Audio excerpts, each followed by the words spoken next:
Number one, we're affected by philosophy. First major of the 5 major pieces. Number 2 is attitude.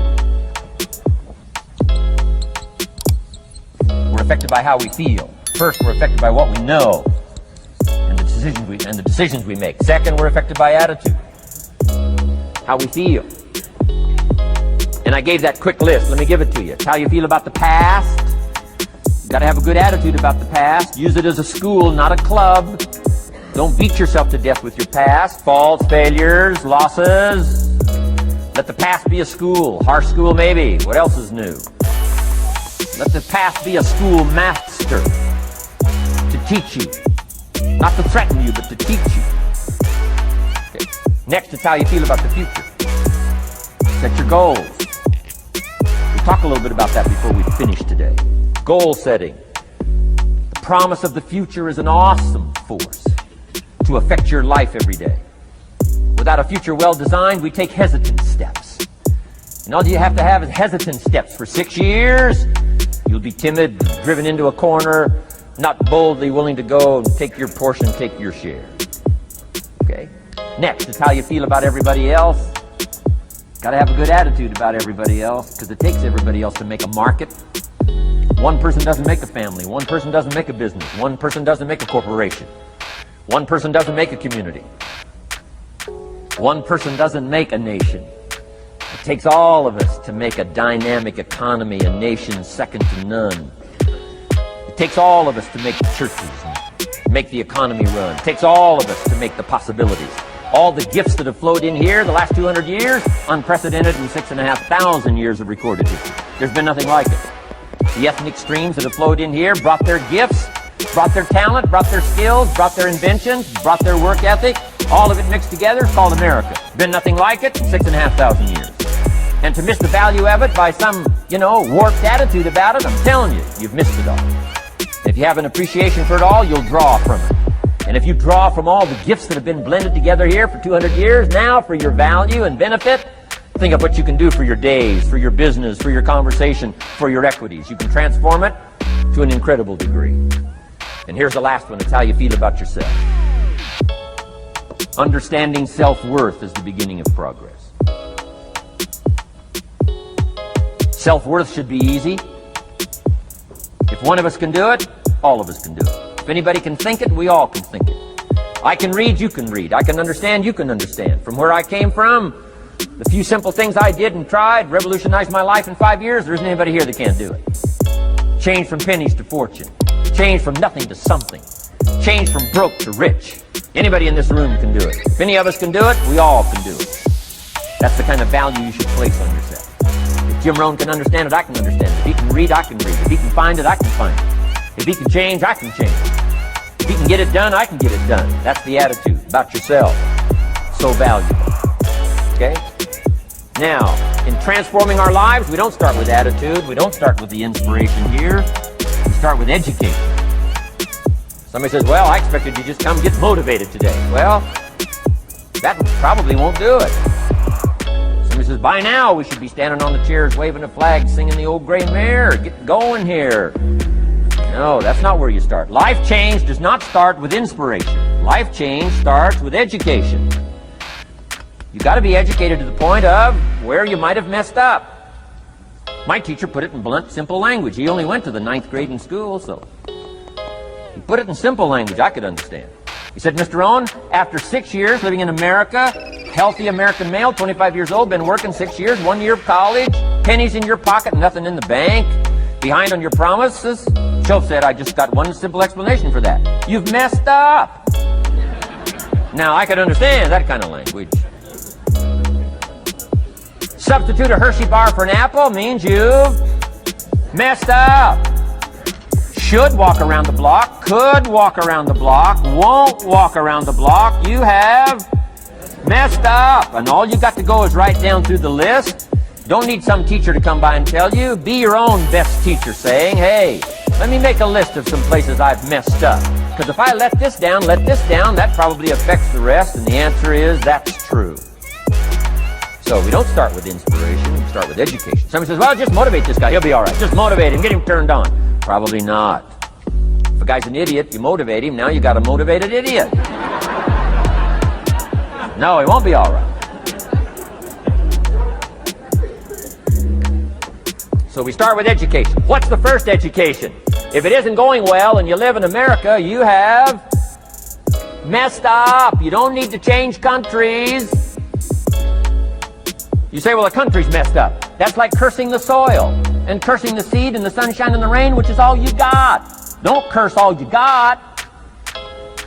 When you get your own planet, you can rearrange this whole deal. But this one, you got to take like it comes. So, number 2 was attitude. Here was number 3, activity. This is the work part, the labor part. Taking action. And the activity is the miracle working piece. The miracle being something we don't quite understand how it works. Doesn't mean it doesn't work.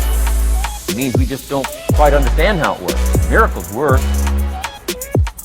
God says. Now, I'm an amateur on God, but here's my best analysis. God says, if you'll plant the seed, I'll make the tree. Now, that's a good arrangement. Number 1, gives God the tough end of the deal. What if you had to make the tree? That'd keep you up late at night trying to figure out, how do you make a tree? Say, no, I'm telling you, the mystery and the miracle of this stuff has already been set up. God says, I got the miracle going, I got the seasons going, I got some sunshine and some rain, and I'm God. But the way I've arranged it, I just need somebody to plant the seed, not chant. In California, they're trying to chant to get this stuff done. Forget this California stuff. You don't have to rub a crystal and sleep under a pyramid. This stuff's too easy. Getting rich is too easy. Changing your life is too easy. Forget all that. Right? Massive bombard, affirmation, forget all that. My opinion. Ocean waves and seagulls?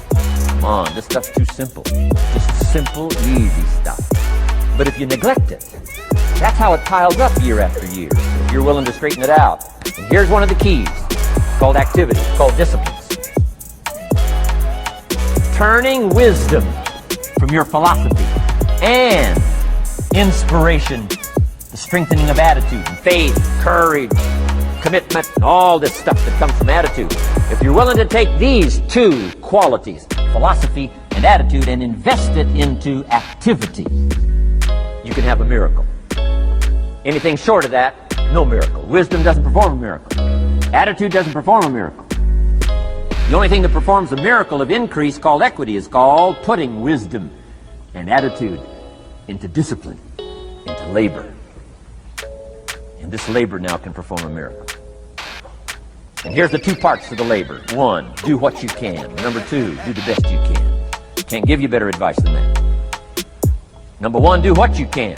You just got to go home and make a list after today. And here's the question to ask as you make this personal list. What am I not doing that would be easy to do?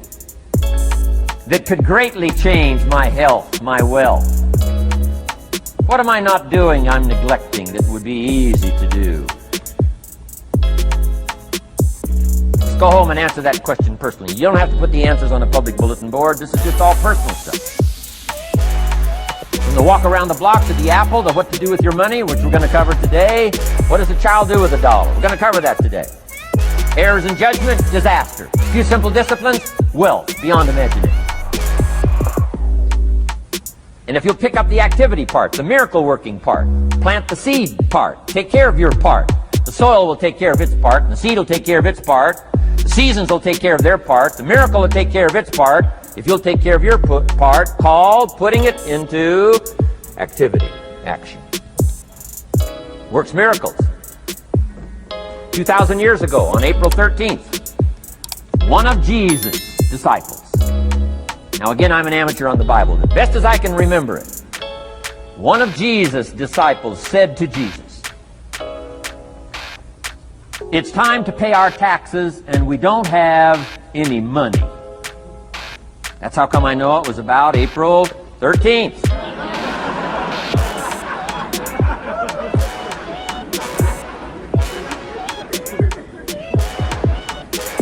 To this statement by his disciple, Jesus said, best as I can read the record, Jesus said, "No problem. Now, why could he say no problem? Well, word has it, he was a miracle worker. Word has it, if you're a good student of history, word has it, he was a miracle worker. If you handed a problem to a miracle worker, what would he be inclined to say? No problem. You got to hang out with folks like that. I belong to a small group like that. We do business around the world. You hand these guys a problem, they say no problem. What? How many books would they read to solve it? Many as it takes. How early would they get up? Early as it takes. How much information would they get? Much as they needed. So it's what? No problem. You got to hang out with folks like that. Jesus said this will be no problem, the tax thing. He said to his disciple, it's simple. Go fishing. Wow.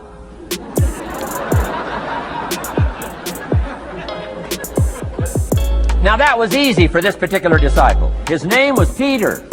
And Peter was a fisherman. How clever. How clever. But here's the real problem. If you should fish, and you could fish, and you don't fish, you got no miracle. You could change, you should change, you won't change. That's called accumulated disaster. In 6 years, you'll be explaining instead of celebrating. Having some ragged list like I had, reasons for not doing well, pennies in my pocket. Could, should, don't, disaster. And if you'll just start the process of change, could, should, and will, you can start this whole process. And if you will, then put it into action. The miracle belongs to you. Jesus said to his disciple, it'll be simple. Go fishing, and the first fish you catch, look in his mouth. Peter said, okay. He was used to strange things happening in this relationship. Peter goes fishing, catches the first fish, looks in his mouth. Guess what's in the fish's mouth? Coins. Peter says, wow, coins. Starts counting the value of these coins, and when he adds it up, guess how much it added up to? Exactly enough money to pay his taxes and Jesus' taxes. Which gives you Jesus' position on taxes.